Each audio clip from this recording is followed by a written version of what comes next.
మనము ఒక అంటే పార్టీతో సంబంధం లేదు అధ్యక్ష.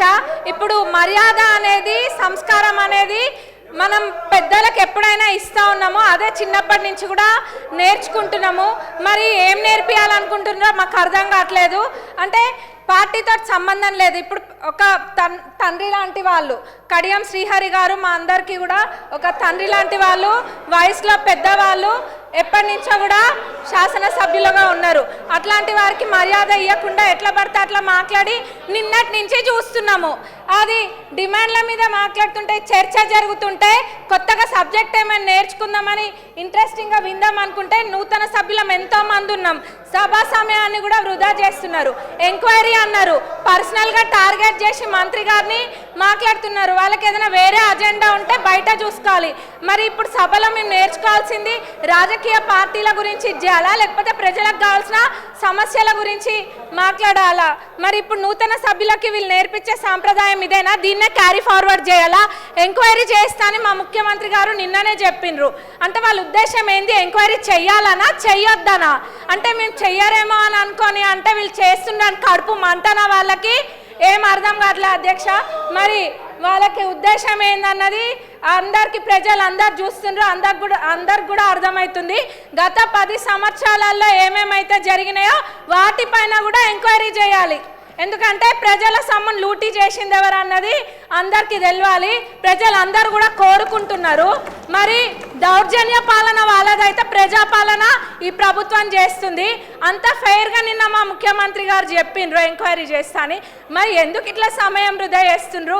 అంటే ఎవరి గురించి చర్చలు జరగద్దా? వాళ్ళ పార్టీ గురించి ఒక్కదాని గురించి చర్చ జరగాల? వాళ్ళు గెలవలేదన్న ఫ్రస్ట్రేషన్లో వాళ్ళు ఉంటే ఇంకా వేరే ఎవరు ఏం మాట్లాడద్దా? బీజేపీ వాళ్ళు మాట్లాడద్దా? ఎంఐఎం వాళ్ళు మాట్లాడద్దా? సిపిఐ వాళ్ళు మాట్లాడద్దా? మేము అసలు విని ఏమైనా మాట్లాడదాం అనుకుంటే కొద్ది గొప్ప ఇంత కొంత నేర్చుకుంటే ఆ ఉన్నదంతా కూడా ఎగరగొట్టేటట్టున్నారు వాళ్ళు. నూతన సభ్యులకైతే మొత్తం ఇదిగా ఉంది. మరి వీళ్ళు ఇట్లా సభా సమయాన్ని వృధా చేయడం అస్సలు బాలేదు అధ్యక్ష. మరి ఎంక్వైరీ చేస్తాన్నాక ఇది చేయడము చిన్నపిల్లల ఆట లెక్క ఉంది. ఇదంతా కూడా ప్రజలు గమనిస్తున్నారు. ఇది ధన్యవాదాలు అధ్యక్ష. మీరు సభను ఆర్డర్లో పెట్టండి. డాక్టర్ రాఘమయ్య. ధన్యవాదాలు అధ్యక్ష.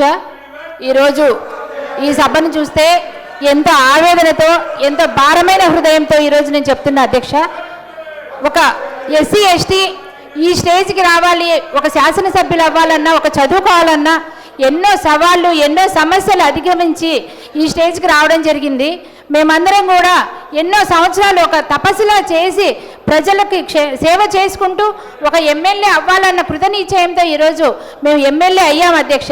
కానీ ఈ సభను చూస్తుంటే ఎంతో బాధగా ఉంది. ఎందుకంటే ఒక ప్రజల సంక్షేమం కానీ, ఒక ప్రజలకు సేవ చేయాలనే ఉద్దేశం కానీ, ప్రజల ఉపయోగపడే పనుల గురించి చర్చలు కానీ ఏది జరుగుతున్నా కూడా తీవ్రంగా అడ్డంకులు సృష్టించడం వాళ్ళ ప్రధాన అజెండాగా ఉంది అధ్యక్ష. ఎందుకంటే గత 10 సంవత్సరాల్లో వాళ్ళు పాలనలో ఉన్నప్పుడు చేయలేని ప్రజా ఉపయోగమైన పనులు చేసుకుంటూ మరి ప్రజలకి మనం అన్ని మంచి చేస్తున్నందుకు వాళ్ళకి కుళ్ళుతోటి ఈరోజు కాంగ్రెస్కి మంచి పేరు రావద్దు, సీఎం గారికి రేవంత్ రెడ్డి గారికి కానీ, మా మంత్రివర్గానికి కానీ, ఎమ్మెల్యేలకు కానీ మంచి పేరు రావద్దన్న ఉద్దేశంతో వీళ్ళు ఇలా క్రియేట్ చేస్తున్నారు అధ్యక్ష.